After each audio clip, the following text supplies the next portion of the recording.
کبھی کبھی ملتی ہے ایسی تقریر، اس تقریر کو لاسٹ تک ضرور سننا۔ اگر آپ چینل پر نئے ہو تو چینل کو ضرور سبسکرائب کرنا۔ وہ مصطفیٰ کریم صلی اللہ تعالیٰ علیہ وسلم جو عظیم اخلاق لے کر کے زمین پر تشریف لائے، خیبر کے یہودیوں سے پوچھا کہ تم کو جلا وطن کیا گیا تھا اور تم نے بار بار ایگریمنٹ توڑا، معاہدے توڑے، اب یہاں سے بھی تمہیں جلا وطن کرنے کا مشورہ آیا ہے صحابہ سے۔ یہودیوں نے رونا دھونا شروع کیا اور کہا آپ اللہ کے نبی محمد مصطفیٰ صلی اللہ علیہ وسلم عدل کے شہسوار ہیں، ہمیں موقع عطا کریں، ہم خیبر چھوڑ کر جانا نہیں چاہتے، ہماری زمینیں ہمیں دے دیں، لیکن سال بھر میں جتنی بھی اس کی آمد ہوگی اس کا آدھا ہم مدینے پہنچا دیں گے، کھجوریں ہوں، فصلیں ہوں۔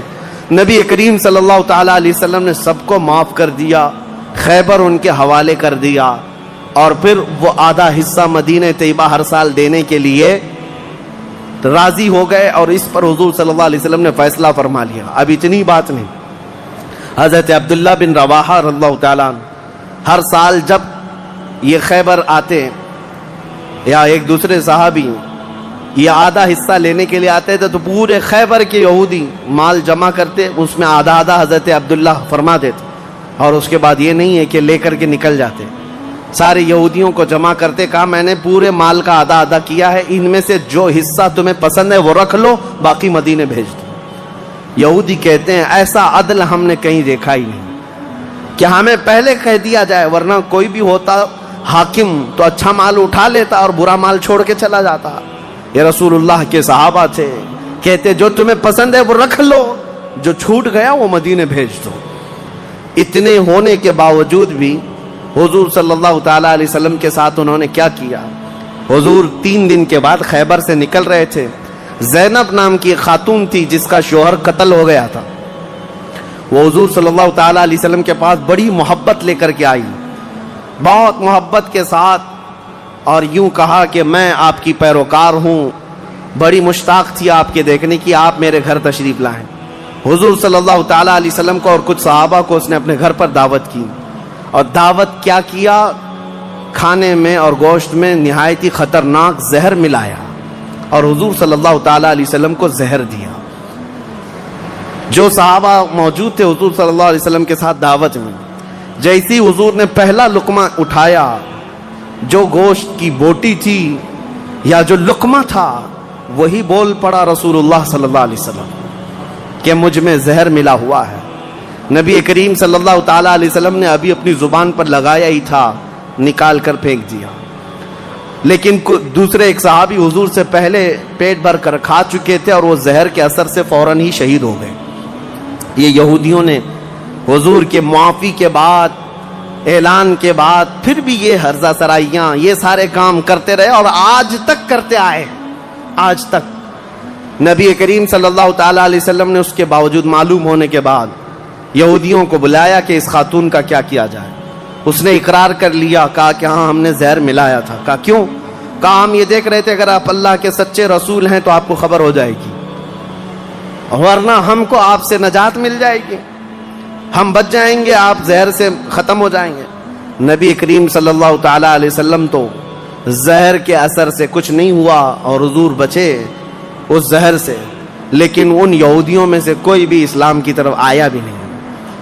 نبی کریم صلی اللہ تعالیٰ علیہ وسلم نے اس خاتون سے بدلہ نہیں لیا، اسے معاف کر دیا، اپنی ذات کے لیے حضور نے کبھی بدلہ لیا ہی نہیں، اسے چھوڑ دیا اور پھر وہاں سے نکل پڑے۔ یہ زہر کا جو اثر تھا پوری زندگی بھر رسول کریم صلی اللہ تعالیٰ علیہ وسلم کے تالو پر، سر پر اثر لگا رہا، جلن ہوتی تھی، تھوڑا چکھا ہی تھا۔ اتنا خطرناک زہر یہ یہودیوں کے پاس ہوا کرتا کہ انہوں نے اپنے زہر سے کئی لوگوں کو مارا ہے۔ یہ یہودی ایسی قوم ہے جس پر اللہ تعالیٰ نے قرآن میں لعنت فرمائی۔ یوں ہی نہیں، بعض لوگوں کو لگتا ہے کہ بار بار اس ٹاپک پر کیوں ہے؟ ارے میاں ہم ہر نماز میں یہ کہتے ہیں غیر المغضوب علیہم ولا الضالین، سورہ فاتحہ کے آخر میں المغضوب کا مطلب ہے جس پر اللہ کا غضب ہوا، وہ قوم یہودیوں کی ہے۔ سورہ فاتحہ میں ہم اللہ کی بارگاہ میں پناہ مانگتے ہیں کہ اللہ جس قوم پر تیرا غضب نازل ہوا اس قوم سے ہمیں بچائے رکھ، ان کے راستے سے ہمیں بچائے رکھ۔ یہ اتنی خطرناک سازشی قوم ہے، کہ آج پوری دنیا کو انہوں نے ہلا کر رکھا ہے، آج پوری دنیا کو کریڈٹ نظام پر لا کر رکھا ہے. یہ جتنے ورلڈ کے بڑی بڑی بینکیں ہیں انہوں نے اپنے ہاتھ میں رکھا ہے. سونے پر یہ اپنا قبضہ جمائے ہوئے ہیں. جیولری اس کو نام دیا گیا ہے، سونے چاندی کے تمام زیورات کو جانتے ہیں.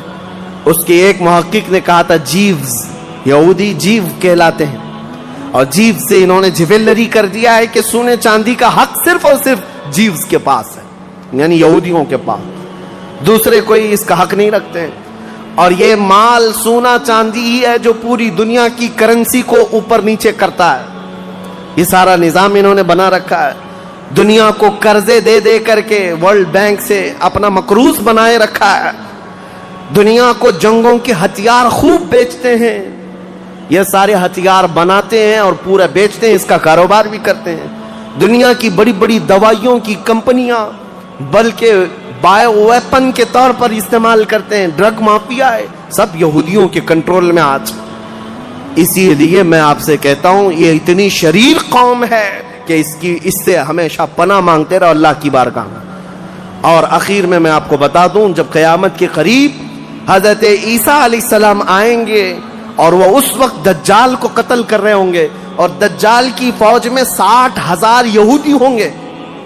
60,000 یہودی اس کے ساتھ جنگ لڑ رہے ہوں گے، ایمان والوں کے ساتھ اس کی حمایت میں، اور حضرت عیسیٰ علیہ السلام کے ہاتھ سے قتل ہوں گے. تو حدیث پاک میں ہے کہ جہاں حضرت عیسیٰ علیہ السلام جائیں گے، یا مسلمان جو عیسیٰ علیہ السلام کے ساتھ ہوں گے، ان مسلمانوں کو جو پتھر ہیں جگہ جگہ کے، وہ پتھر پکار کر کہیں گے یا مسلم ورائی یہودین اقتلہ، اے مسلمان میرے پیچھے ایک یہودی چھپا ہوا ہے، آجا اسے قتل کر دے.